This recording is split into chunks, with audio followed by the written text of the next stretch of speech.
leave because I'm avoiding. Okay. So now I'm resorting to say I think I need to do my things between 8:30 and 10:30. Then I can start working at 10:30. Other than that, I will never be able to. Okay, then for the Zoom meetings, I will switch off the app and make time for that hour and be there. Other than that, I always have challenges of the connection. So right now, I also have challenges of the car. Now I have a new problem with the car. The water is leaking underneath. I don't know what is the problem. Okay. So you're thinking maybe, I think what you can do, you can always set aside some time, like time to make sure you do everything you need to do, and then time just for trading. Because I believe, I believe if you really want this to commit to work out and for you to make a profit on trading, you have to commit time for it. Yeah. And you have to make time. Any problem, always life is like that. You're always gonna have problems in life, whether it's a car problem, family problem, you know, kids problem. Those problems will come. We're always gonna be there as part of life. But we have to make sure that the goals we have set for the new month and also the target we have set, because when we do commit, that's where you're gonna see a result. You know?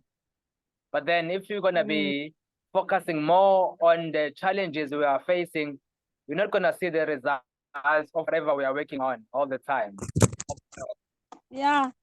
No, I think that's now I was sitting this morning and I'm thinking, because now I feel like it's like I have excuses all the time. So I think I have to capitalize XN like from 8:30 until 10:30 or whatever time. So for me to do my things, because I keep on be like, I'll do it later when I get home. And when I get home, it's dark. And by the time you see it's in the morning and we're rushing for school. So yeah, no, I think that's what I need to build strong on. So I'll have to use that time. Okay, so what are your goals regarding trading? What do you want to achieve through trading? I would like to be a professional trader, like to know it in and out, because I think at the beginning it was just a thing of good. I tried trading is got money. You know, you just want to be in trading because you want to be successful. But I realize it's important to have the knowledge, so to learn. Yes, like money will come, but okay. So now what are some of, maybe besides having the knowledge, what are some of the targets you want to achieve in terms of profits wise? Maybe if you can make so much money, maybe I don't know how much can be your target. It's just for now, honestly. My challenges, especially financially, I would have liked putting manje. I would have financed an account, but I was like, I will start even small, even with 500. So if let's say I've got the 500 account, I'm hoping good, at least by the end of the week I should have made at least 50% profit of it. Yeah. Okay, so you can get that. It's important just to have a goal in mind, because the goal will make you commit in terms of doing the analysis and also even learning the strategy that can help you reach your goals.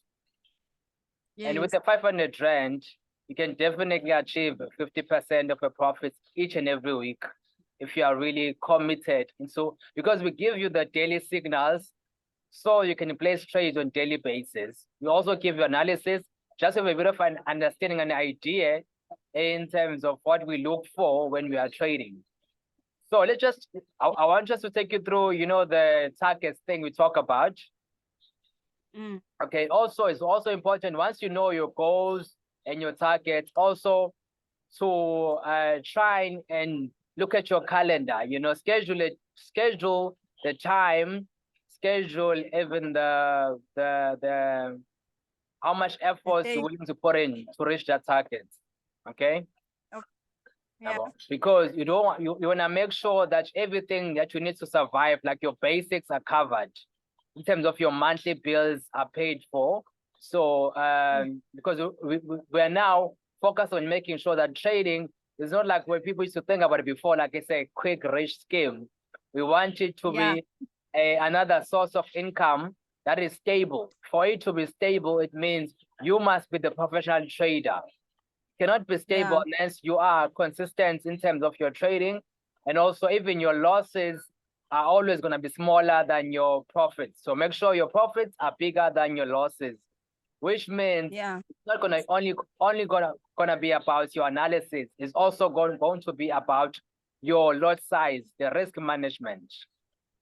Yes. Okay, so risk management is gonna be one of the key factors we're gonna be talking about. Another thing that I know a lot of people don't dwell on is the mental skills of being able to implement a strategy. You know, sometimes you can have a good strategy, but the way you think mentality, your mentality, the way you approach the market, maybe you are fearful, maybe you've got overconfidence when you're making profits. When you're making good profits, maybe today, tomorrow you're increasing the lot size because yesterday I was making so much profits, now increasing the lot size. Maybe a day before you're making losses. Now you're even scared to place a trade. You're like, no, maybe I will lose again. So now you're like scared of making further losses. You know, sometimes you might have even doubts about your ability to make a profit, or even your abilities even to analyze. So you're even scared even to share your analysis, or even scared even to enter trade. So these are some of the mental skills or mentality or psychology things you need to overcome for you to be consistent. For you to be consistent, you need to allocate time for trading, allocate money for trading, and then have a schedule set just strictly for trading. As you know, people actually go to school, they always know that between 8 and 4, I'm in school. Maybe if you have a 9 to 5, you know, between this time and this time I'm working. And even in your work, you know, between this time I'm doing this and that. But also trading has a high probability for making you like a lot of money. Like, to be honest with you, there is definitely money in trading, but that money comes after you've done some bit of training and understanding. Okay. Yes. Yeah. Yes. All right. So in terms of our strategy, when you talk about supply and demand, what is your understanding of supply and demand? I confuse them. I know there's one up, there's one underneath, there's one down. So isn't it we sell when we're at supply? Okay. And buy when we're at demand. Yeah. So yeah. Maybe I'm just mixing them, but I know there's when there's too much buyers and too much sellers, so you need to know when to sell and when to buy. Okay. Okay, perfect. Just to explain it in simple terms, you know, if let's say you are selling a product, there are a lot of people who are willing to buy that product. That means there is a lot of demand. So if there's a huge demand, but then your product is going to be limited because a lot of people, they want to buy your product. That means you can increase the price. The reason you can increase the price is because there are a lot of people, a lot of buyers. A lot of people want to buy it. So when a lot of people want to buy your product, this means there's a huge demand. In that case, you can increase your product. So it's operating the same manner within the financial market. If there are a lot of people that want to buy gold, the price of gold is going to shoot up.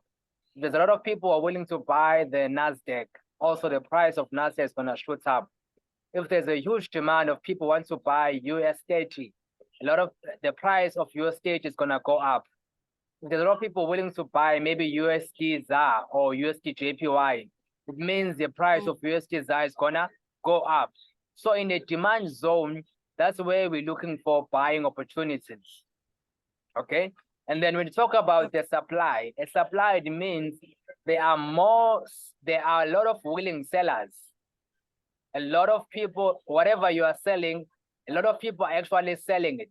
You know, it's almost like, let's say, shares of a company. That company, maybe there was a declare, just like Eskom. Imagine if you are the owner of Eskom, and right now we can see people are saying, no, Eskom is going to fail, Eskom is going to fail, it's going to fail, which means a lot of people are willing to sell shares of Eskom. You know, during the time of COVID, and also during the time of COVID, let's just say COVID. During the time of COVID, a lot of people, there was very few movement, which means oil was not in demand. There was a lot of supply of oil. That meant that the companies that are selling oil, their products was in a huge supply, but very limited people that are willing to buy it, which means supply was big. The price of oil actually dropped. The price of petrol, it also went down. It also means even Sasol, the price of Sasol was, as a share company, was also dropping. Even the all USD, as what we were trading as a CFD of oil, was also down during those time of COVID. So in that case, there was a huge supply of oil, which means if you were selling oil, that's basically that was the time for you to start selling oil. You know, you understand what I'm saying? When the huge supply, it means there are a lot of willing sellers. Therefore, the price more likely to drop. Huge supply is a bearish market. Huge supply is our sell zone. So we're always going to be buying at the demand zone. We're always going to be selling at the supply zone. So we look for those zones. Remember, we're looking at the charts. We're looking at the graphs, all these things. We're looking at the patterns. So what you see the pattern is behavior, you know. You know, it's like behavior. When I say behavior, I mean, when you see a price of something dropping, it means someone's out there is actually selling that instrument. When you see a graph dropping, it means someone out there is selling it. When you see a graph going up or being bullish, it means somewhere out there they're actually buying it. They are moving it up. So who are those people that actually have enough money to move the market? Those are your market makers. Those are your banks. Those are your institutions, you know. Retail traders don't have enough money to move the markets. You know, we've got money, but we don't have enough money to move the market. So what we need to do is copy the behavior of what the institutions are doing or what the market makers is doing, and we do the same thing, which means we copy them, we follow them. Okay? Just hope. Okay. So when we're copying what they are doing, when we buy, when they are buying, how do you see that? We see that behavior within the graph or the charts. That's what we look for in those behaviors. So when we buy, when the market makers are actually buying, that's where we're going to make money. Okay? So that's why I mark those levels. When I see, okay, at this level, we saw a huge bullish movement. I know the market maker, they're going to return to that level and retest again and see if are there any more traders in that level, you know. Also note, when before the banks start buying, they need to show traders that the market is going down, you know, because they cannot buy unless there are traders that are going opposites. You know, in the market, it's a balance thing. If someone else is selling, someone must be buying. If someone else is buying, someone else must be selling, you know. So before they go up, they must show something. Some people call it a stop hand, you know. Meaning they need to move opposite the direction they actually want to move into, you know. So which means they themselves, they need to show you that the market is actually going down. And then more retail traders will start saying, say, you know what, this market is dropping, it's going down. Let's just start selling. So when they see there's enough orders of people that are actually selling, then they can enter their buy position. Which means they cannot just enter anyway. They need to enter when there's enough orders of traders that are actually selling. What's happening to my picture? Okay. So that is what is their thing. So let me, so far, do you understand the concept? I do understand the concept. Yeah, I do understand the concept. I think I just need to be more practical. Okay, when you say practical, you mean on the side of analyzing the chart? Yeah, and be able to be confident to be like, this is the entry now. Okay. Yeah. I don't know why my laptop is like acting up. Oh. Okay, Maybe. so you just need to understand the entry. Yeah. Okay, so basically the way we enter is, let's say we've done the, have you seen, notice how we mark the supply and the demand level? Yes. Okay, do you understand the concepts of compression? When you say the price is usually doing a compression. Yeah, it's when it's not moving far. Where it's moving like it's congested. almost like a channel. Yes, yes. And It's like also, doing it. it's like, you know when it's like, No, yeah, I do understand. I do understand the compression and the channel. Yeah. okay, so when it's forming a channel and it's getting close to a supply zone, that's where we're now looking for rejections, which means rejection, we're looking for pins that are going opposite direction. So Okay. when you see the pins, but remember, we're gonna mark on the higher time frame, because on the higher time frame, that is where we look for a direction, you know. Mm-hmm. And then on a smaller time frame, that's where we look for entry. Okay. So like your M15, you got a basic understanding of time frames. Yes, I do. Okay. So M15 one, that is where basically we look for our entries. And then we're talking about Yes. daily charts, weekly charts, H4, that is where we're looking for a direction. So we want to see what is going to be a reaction on the market when it reaches this supply level. We want to see the reaction when it reaches this level of demand on H4, also on daily. But then we're going to look for our entry points where on the smaller time frame, which is your M15, which is your M30, which is your 1 hour. That is where we're going to look for our entry points. Sometimes Yes. you might miss the entry, but what we do is we do use pending orders. Have you used pending orders before? Yes, yes, yes, yes. Yes, I'm familiar. So which one have you used before? I have used an immediate entry and I have used pending orders. A pending order, you put the price that you want. When it gets there, it can trigger and it automatically go there. And you set up your stop loss and your TP. Yes. So basically, with the pending orders, what it does is you set, let's say you say buy limits, you set the price, you set a stop loss, you set take profits. When the price gets to Yes. your level of a pending order, it's going to execute your trade. Sometimes it doesn't get to your level, sometimes it does. But when it does get to your level, it's going to execute your trade. So that is how you use pending orders. Okay. But then I just want to get from your side, do you understand the concept now of supply and demand and why we are using it?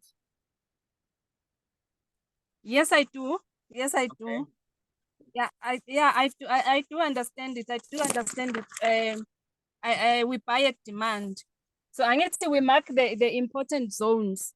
Yes, yes. Yeah, and we mark the important zones, then so that we know where we're gonna buy. Obviously, we buy at demand and we sell it at supply. So we check the market: is it bearish, is it bullish, and then from a higher time frame, checking the direction. Yeah. But the entry is in the smaller time frame. Yeah. So another key thing now is also going to be about being able to wait, you know. Once you've done the marking of the zone, now you have to wait. Remember, you are not responsible for you're not responsible for, it's not your job to move the market. Okay. A lot of people think that they can move the market. No, your job is not to move the market. Your job is to wait for the market to move and then react.